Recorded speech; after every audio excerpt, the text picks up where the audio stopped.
Vishva Mutir Guna Kataya Shitaya Plavitorutapa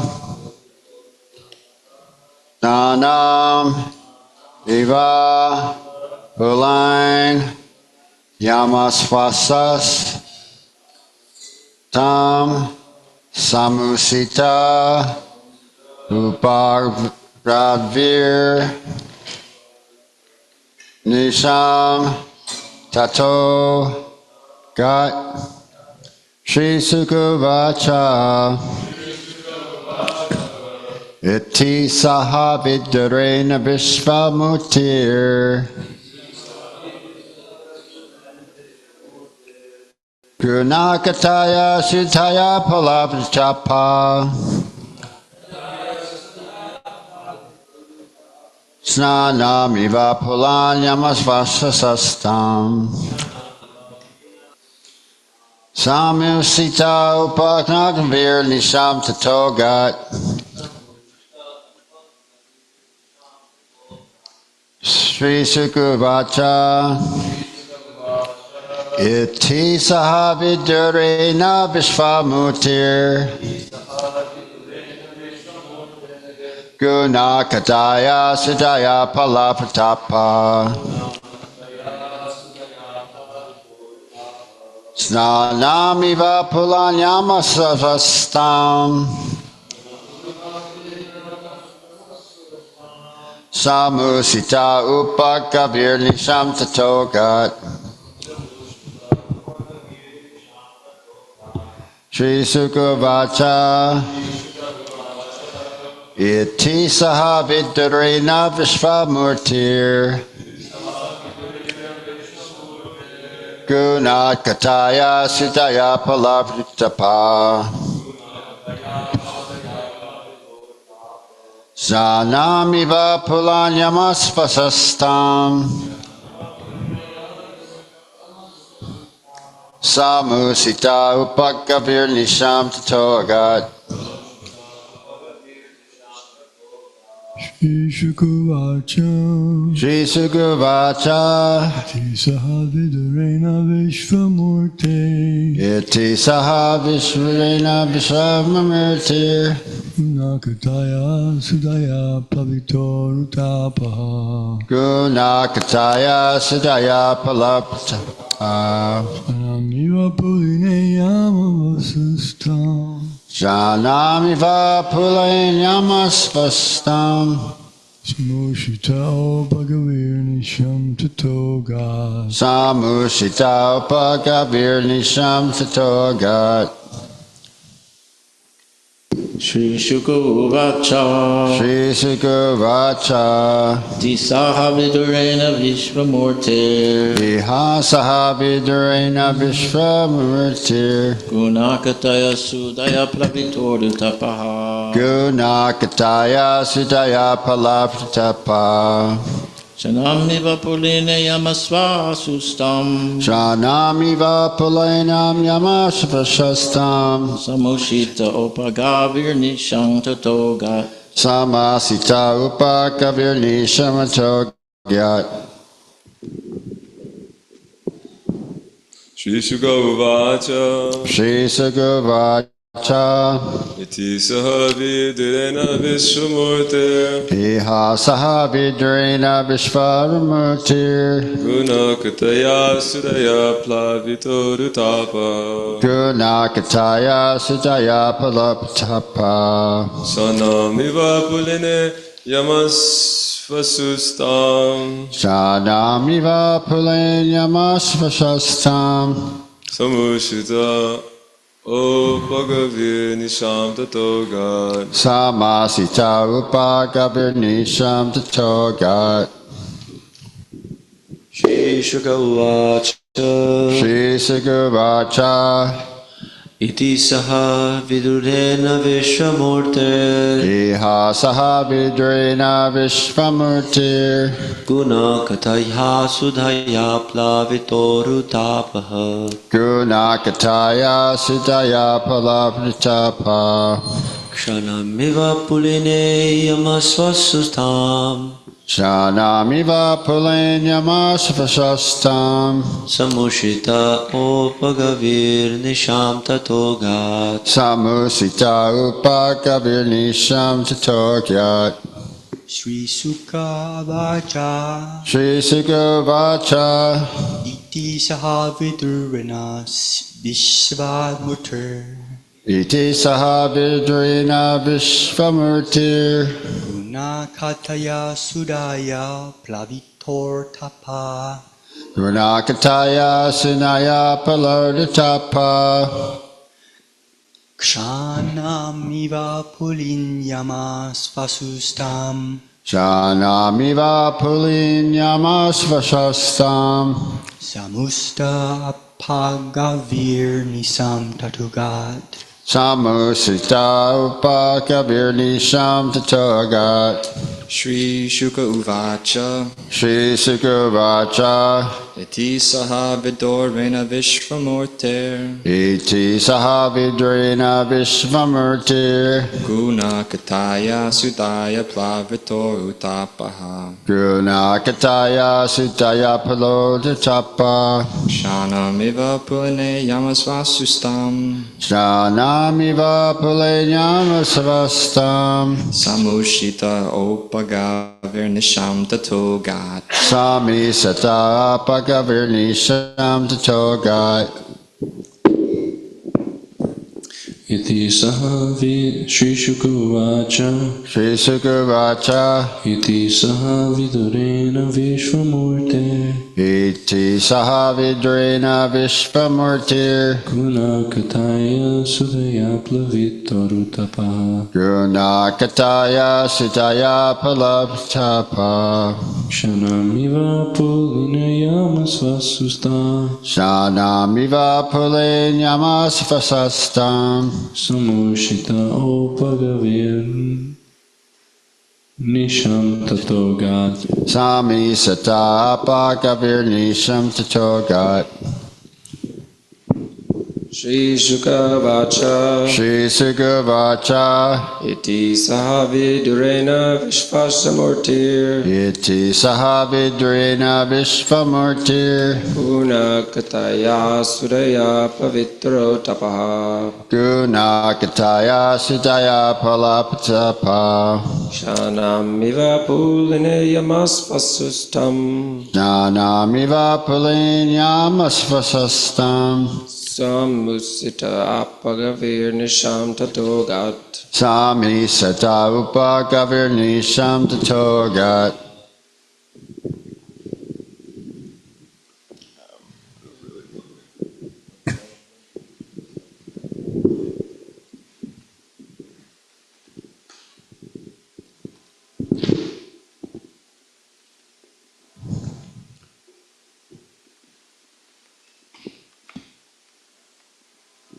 Okay, so we'll read the word by word synonyms. Okay, oh, women, Mataji's.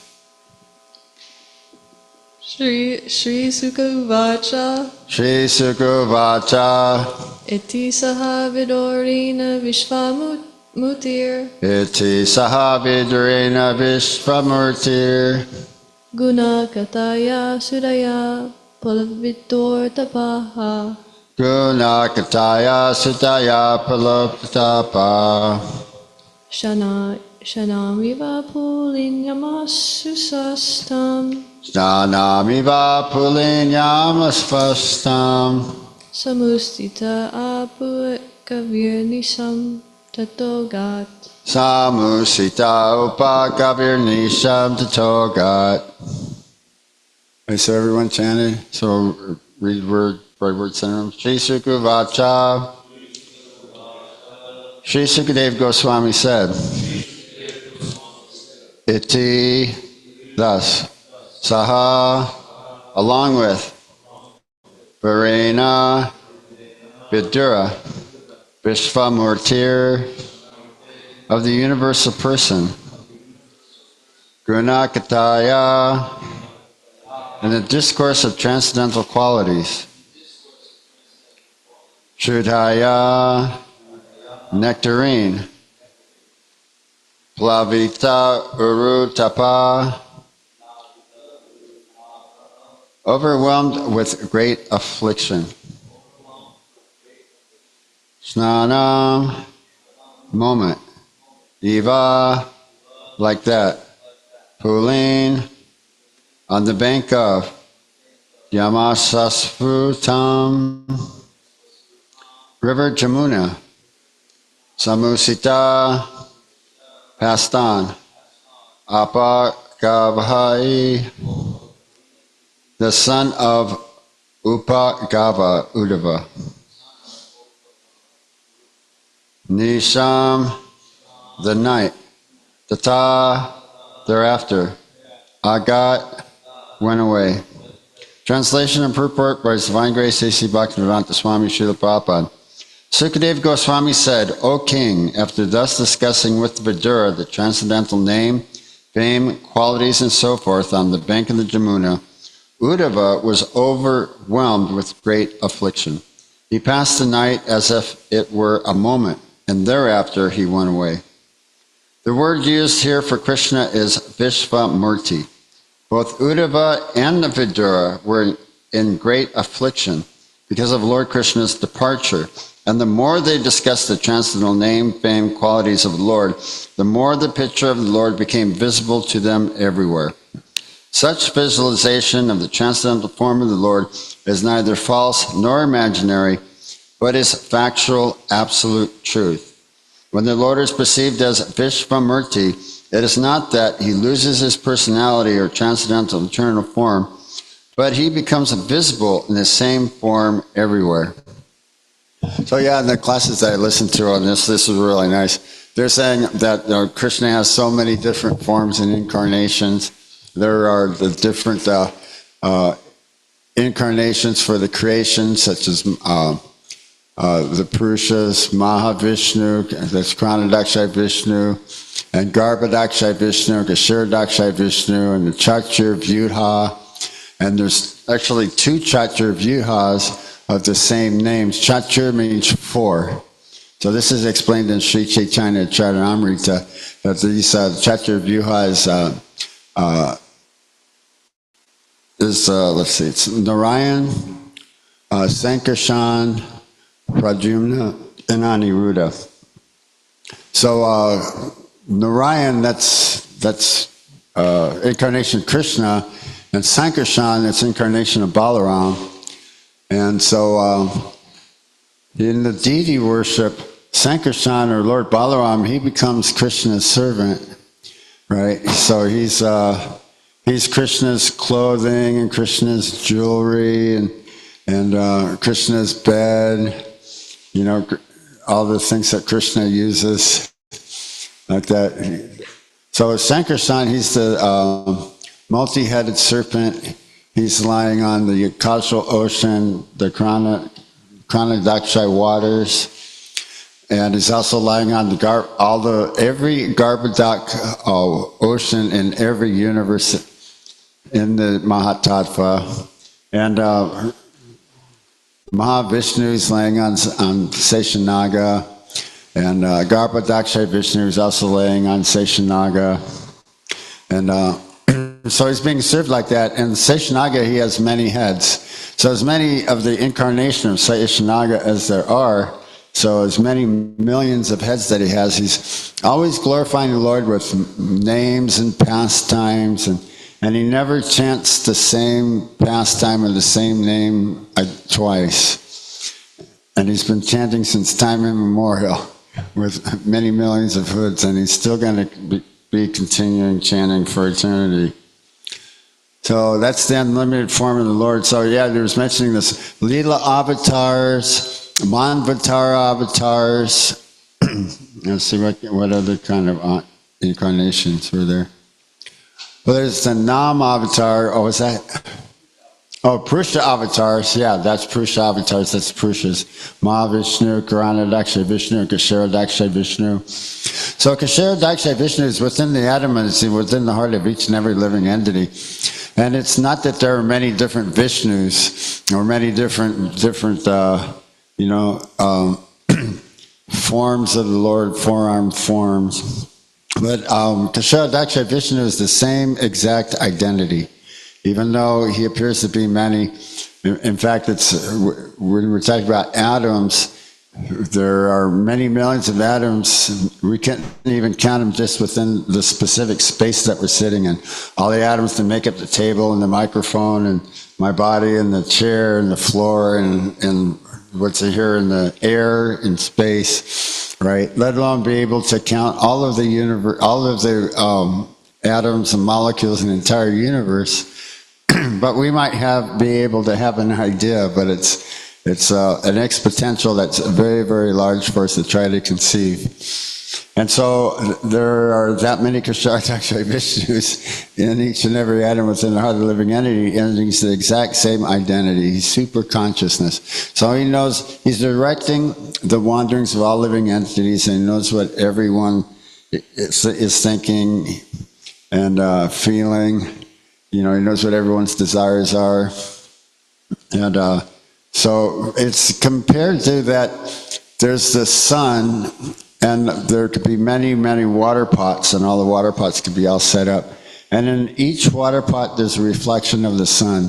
So it's not that each water pot has a different sun. It's the exact same sun, right? So that's the analogy to understand the Krishna Daksha Vishnu feature, is that he's the exact same personality, like that. And so then they were also discussing what was taking place. This is coming on furthermore in the next few verses. Is that they said the son of Krishna, Samba, he actually dressed up with some pillows and some blankets, some clothing, and wrapped up the iron ore, and along with his friends, which are the sons and grandsons of Krishna, they went to the great sages, and they were saying, "Oh, great sage, we know that you know past, present, and future, so can you tell us if this will be a boy or a girl?"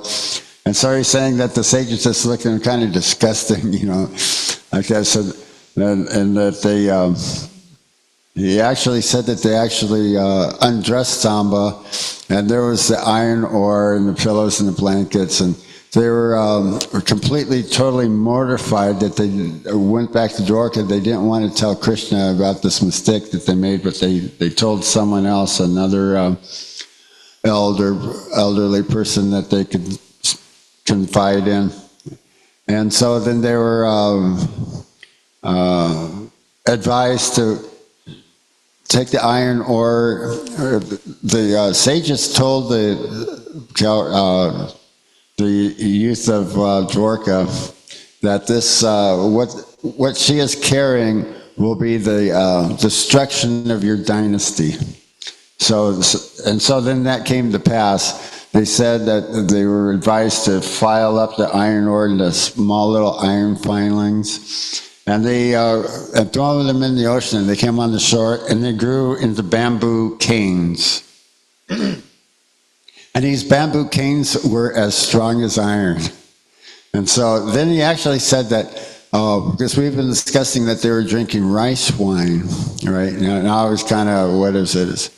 It's something in Japan they call sake, right? I was always thinking about that. I think Prabhupada was talking about this. You take the rice and you soak it and you allow it to ferment. And so it's kind of a little bit of a process. But also, I don't see it very much difficult. He actually used the word vodka. I was saying vodka is made from potatoes, isn't it? Same thing. I think Prabhupada was talking about the same thing.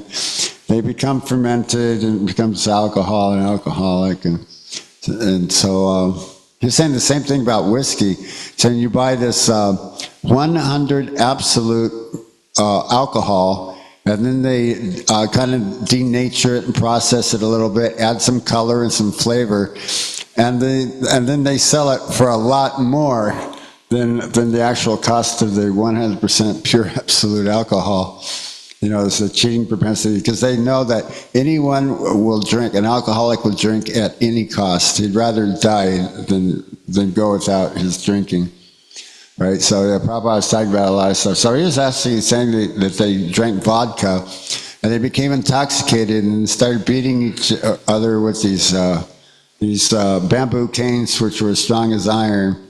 And then the fish was caught. There was one part of the iron ore that couldn't be ground up. So, and they threw that in the ocean too, and the fish swallowed it. And then the fish was caught and sold to a hunter by the name of Jara. And when Jara was opening it up, he found the iron ore and used it as the arrow, the tip of the arrow that he happened to shoot Krishna with.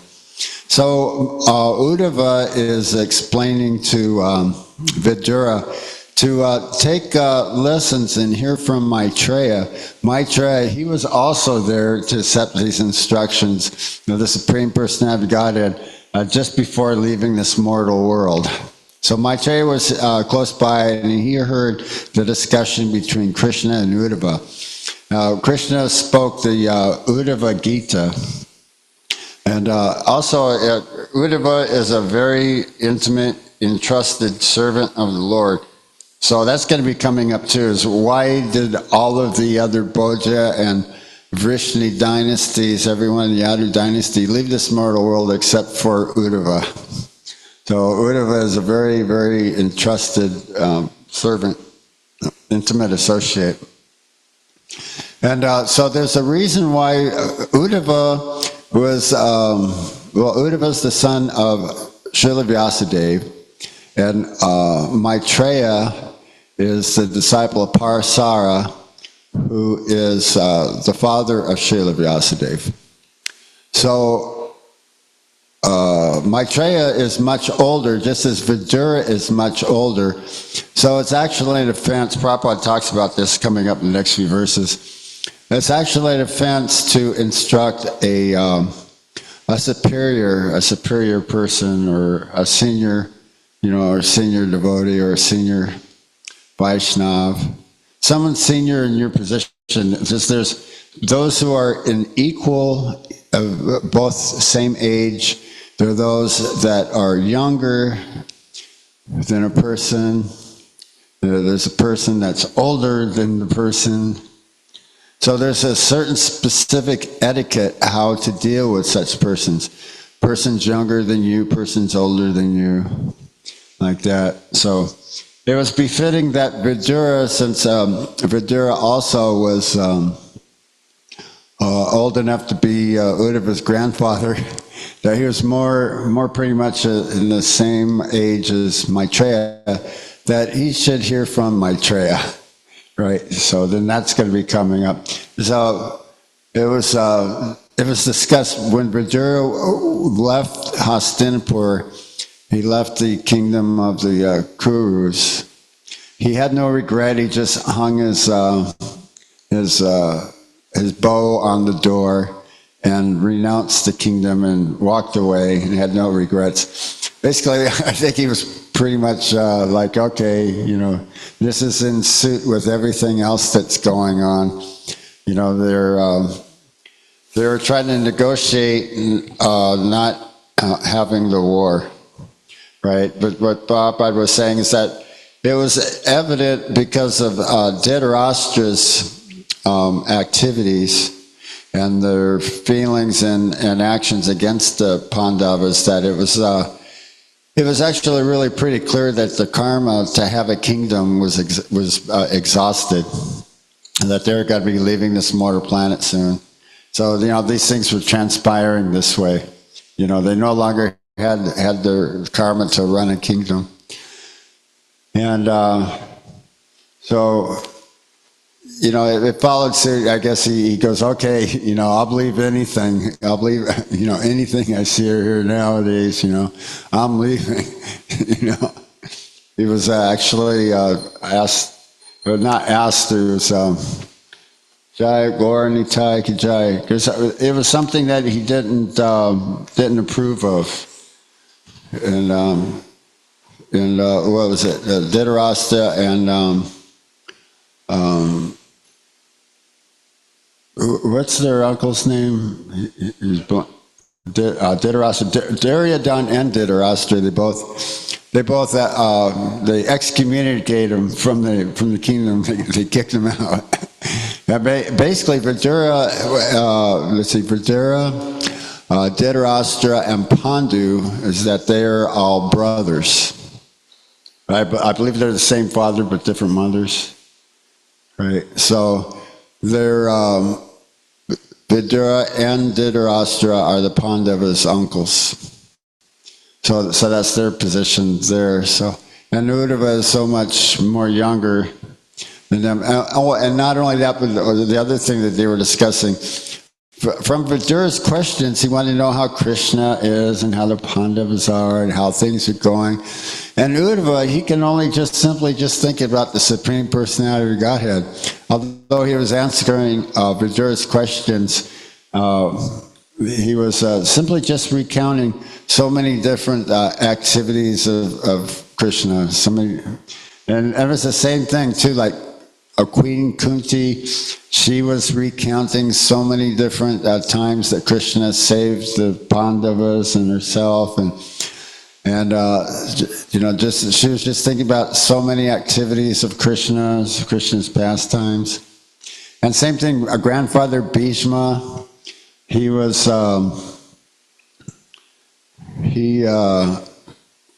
hit with so many arrows that his body didn't touch the ground.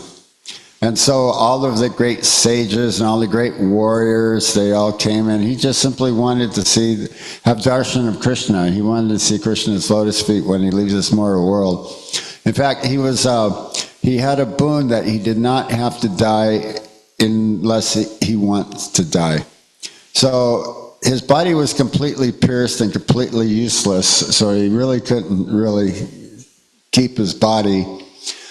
But he did wait for the proper time, when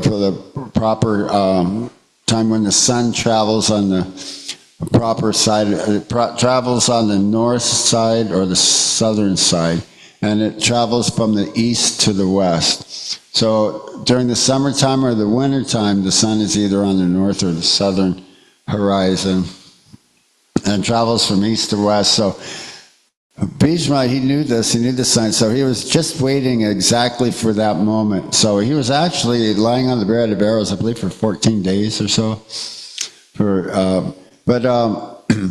He just simply wanted to have Krishna's darshan, so Krishna came and was in the presence. And there's the same thing, he was just recounting so many different activities and pastimes of Krishna's. He was remembering this. So that's the devotee. And where Prabhupada was saying that such a vision of Krishna is not imaginary, right? As they're discussing about Krishna, their vision of Krishna was becoming more and more apparent. But Prabhupada is saying that this is actual factual, transcendental position, is that it's not, so we can't just make up some form of Krishna or make up some Krishna's pastimes or something.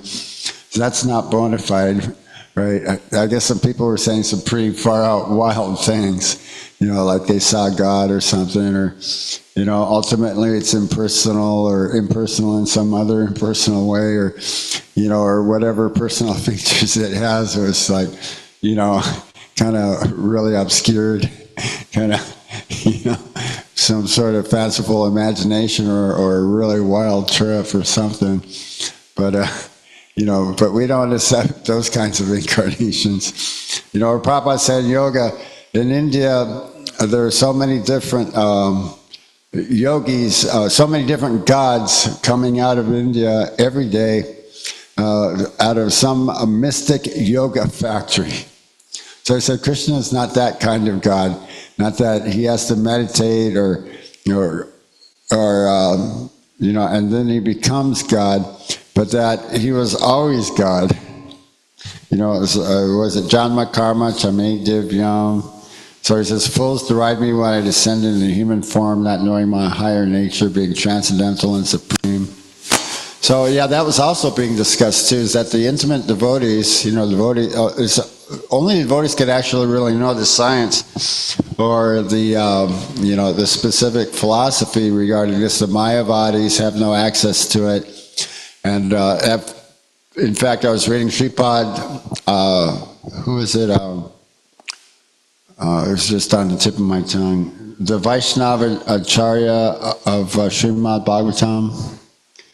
Sridhar Goswami, yeah, he specifically prohibits the Mayavadis from trying to interpret Srimad Bhagavatam. So Srimad Bhagavatam is all about devotional service and about the personality of Godhead. It has nothing to do about impersonal Brahman. In fact, it does state that Brahman Iti, Paraman Iti, Bhagavan Iti Shabdate, the Supreme Personality of Godhead is realized in three phases of understanding as Brahman, Paramatma, and Bhagavan. But in the ultimate case, the Supreme Lord is not impersonal, but in the ultimate case, he is a person. So only by devotional service can you actually understand it. Prabhupada was saying that his spiritual master, Bhakti Siddhanta, he always compared this to a jar of honey and the bees on the outside of the jar of honey as to the Mayavadis. But the devotees, they know the substance of the honey within the jar. Like that. So yeah, Sridhar Swami, he specifically condemns the Mayavadi situation and prohibits them from studying Srimad Bhagavatam. In fact, apparently they were discussing that it's actually like a Mayavad impersonalist interpretation of the Chatir Shlokis, of the four original verses of Srimad Bhagavatam spoken to Brahma.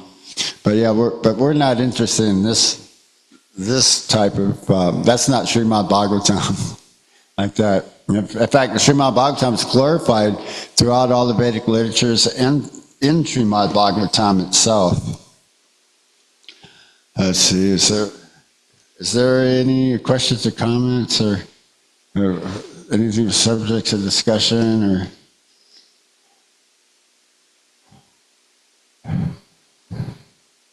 So let's see, what else can I probably think I was talking about? So yeah, we're hearing, oh yeah, so what we're saying here to bring you all up to speed, Sukadeva Goswami here is in the beginning of this verse. Sukadeva Goswami is he's also a son of Srila Vyasadeva. He heard Srimad Bhagavatam while he was in the womb of his mother. And then he, after hearing Srimad Bhagavatam, he took his birth. He didn't want to take a birth. He stayed within his womb for 16 years because he didn't want to get caught up in the material world. He was, he was a parrot, but he was also previously an impersonalist. So he didn't want to get caught up in Maya, so he didn't want to be born. But after hearing Srimad Bhagavatam, he took his birth, and he ended up on the banks of the Ganges, where Maharaj Prishkit and the many sages had assembled. Maharaj Prishkit, he was the king of the planet, and he was being cursed to die within 7 days by a bite of a snake bird. So this snake bird, it's extinct these days. I've heard of a king cobra. After 1,000 years, he grows the wings and flies. Right? So they've been finding some pretty big, giant things lately. You know, what was it, about 15 years ago, they're finding all these woolly mammoths. The polar ice caps have been melting for quite a while now, maybe about 30, 40 years. And so a whole bunch of woolly mammoths and stuff started coming up, and they found a man. They believe he was from Italy, you know, and they examined the types of grains that he had in his pocket or what was in his stomach that he was digesting and his clothes that he was wearing. You know, so they were able to determine something about these specific types of prehistoric men at the time. And let's see. Yeah, you have a question?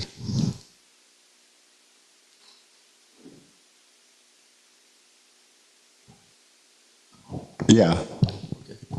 So you were mentioning this mystic yoga factory. So this verse is specifically describing how when we hear authoritatively about Krishna from the authorized devotees, then we can personally experience him everywhere. Then there's no question of getting confused that we ourselves are God, or we ourselves are the divine. But when we hear from persons like you mentioned, who are contaminated with envy, right? So Krishna has opulences, Bhagavan, he's the owner of all opulences. Those are his right. It's his claim to that post.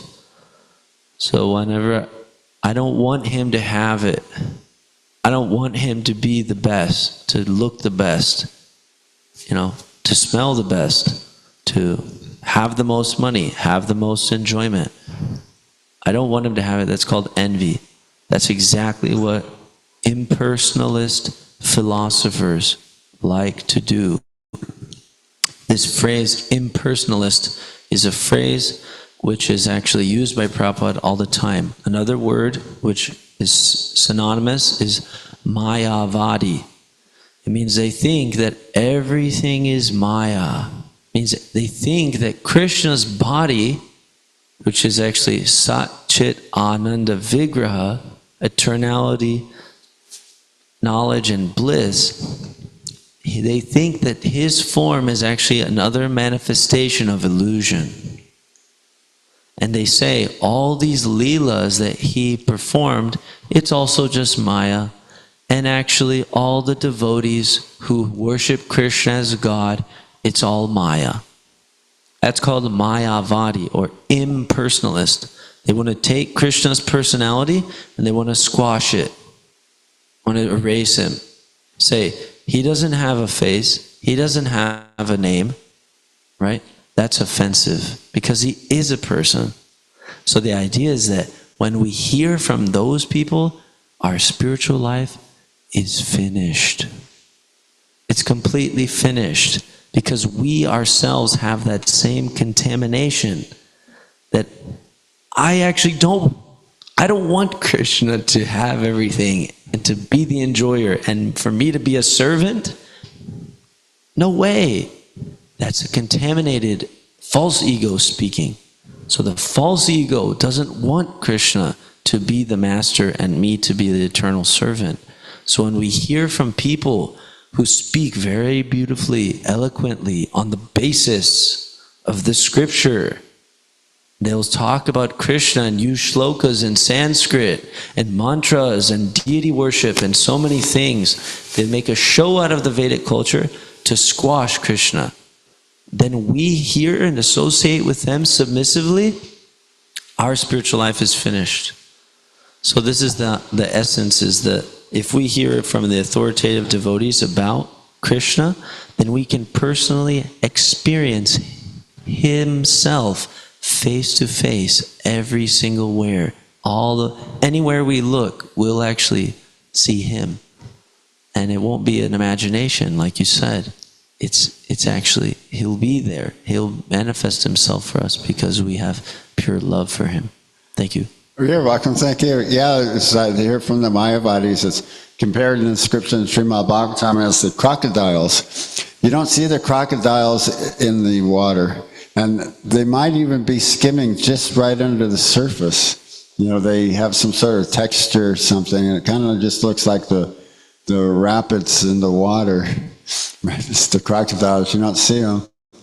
Or it's compared to the poison touched by the lips of a serpent in the milk, right? If a serpent touches milk, it'll become poisonous. So you don't see the poison in the milk, and you don't see the crocodiles under the surface of the water, but they're there. So the crocodiles and poison of impersonalism will destroy your devotional service, right? So, yeah, it's they pose themselves as God and they worship them. Not as spiritual master, but they actually worship them as God or Krishna. And it's very, very opulent. It's it can very much attract a person, but such a person is misleading his followers, is headed towards hell, and his followers are following him. So a religious leader is responsible for his students, And if he misleads them, then he's responsible for that. So there's a whole lot of that going on. So yeah, we just take shelter of the words that are spiritual masters spoken, just like every morning.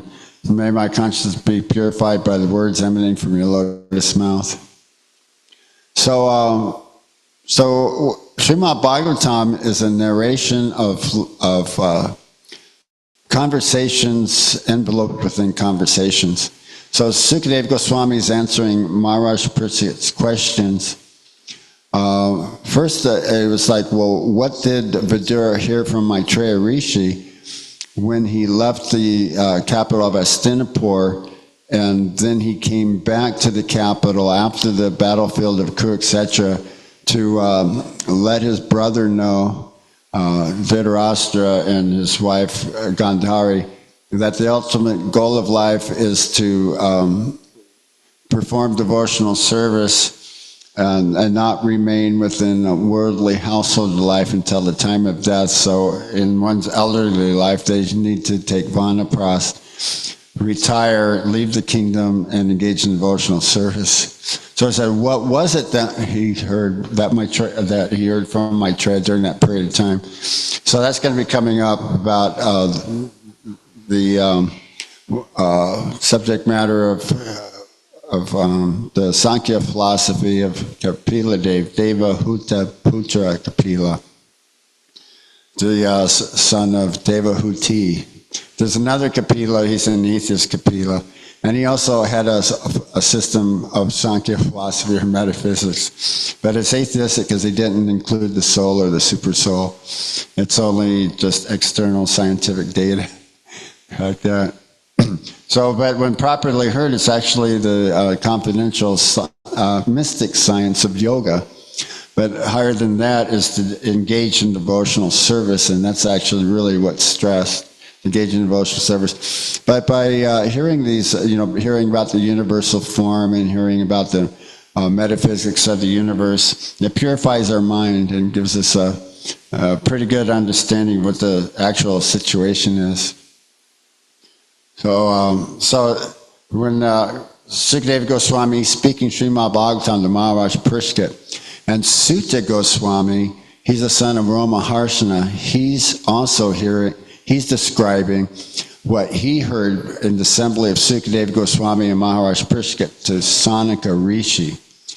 Right? So Sutta Goswami speaking to Sanaka Rishi, what he heard from Sukadeva Goswami being spoken to Maharaj Parikshit. So now what we're hearing is Uddhava, he's speaking to Vidura, and he's counting the pastimes of the Supreme Person of Godhead, and he's advising now Vidura to hear from Maitreya Rishi. So this is the chain of how this knowledge is coming to us. So just keep that in mind, what's taking place, and you won't be so much lost in the verses. Continue to follow along in Srimad Bhagavatam. Srimad Bhagavatam, you can find it online. You can read it and look up the verses. What I do after I give a class on Tuesday, I count, see how many more classes. So we don't have class on Friday because we have Prabhupada memorization class. So it's like 6 verses, unless there's a purport, unless we read 2 verses one day during that week. And so I'm already looking up and already studying the whole week's worth of verses. And I'm also looking back again, too, seeing how this all corresponds and how it all comes together. And if I have any questions, I can research that up, like just exactly, what the background is of Maitreya Rishi, Uddhava's background. You have a question? What's that? Oh yeah, after I give my class on Tuesday, I already look up 6 verses ahead, right? And I kind of figure that's going to be my verse that I'm going to give a class on next week, right? Unless there's a verse that doesn't have a purport where we read 2 verses or more, right? And And then I'm already like reading the purports and the translations and kind of seeing where things are going from there, and also look back what we actually just discussed the last few weeks, bring that all together, bring that all together, get a good understanding of Srimad Bhagavatam, what we're hearing every day, because we're only hearing like one verse a day. Prabhupada was saying that it would take like 3 months, or he's saying something like that, to understand just one verse of Srimad Bhagavatam. And he says there's 18,000 verses. So basically you couldn't actually really study, properly study to understand each verse of Srimad Bhagavatam in your entire lifetime. Right? So, it's this simple thing. We hear one verse each day, but, when I first joined the movement, I was kind of lost. I didn't know what was taking place, what was going on. We were reading about Chittaketu and how Chittaketu's envious co-wives had poisoned his son. He finally got a son. He did. All of his wives were barren, and so now he finally got a son. The whole kingdom was happy. Actually, who was it, Narada Muni, or was he said, your son will give you great distress. It's kind of like a twofold thing, like a double-edged sword. On one side, there is, the son will bring you great grief, and then there's like two kind of things that were going on there. So the whole kingdom was in grieving. He was actually thinking, well, every son is kind of like that, is a little troublemaker to the father. Oh well, that's just life. That's just the son, right? But what had actually taken place is that he didn't even get to raise the son. That the son he was poisoned as a baby. So they brought the baby back to life. So, when I first joined, I was kind of lost in Srimad Bhagavatam. I didn't know exactly what was going on until it kind of clicked in, what were actually taking place, the actual eternality of the soul, and it aligned with the verses in Bhagavad Gita, Sahanyate, Sanrihanyate, but so there's never birth nor death, nor having once been does he ever cease to be, is unborn, eternal, ever existing, undying, primeval, he's not slain when the body is slain. So Narada Muni brought the baby to life, and the baby's going, oh, you're my parents? Well, which lifetime were you my parents? Because I don't remember you. Right? So he's saying, well, in this lifetime, you're an infant. Many, many lifetimes I had, many, many fathers and mothers I've had. Which ones are you? Like that. So he was giving the family spiritual knowledge, right? And so they were just listening to this.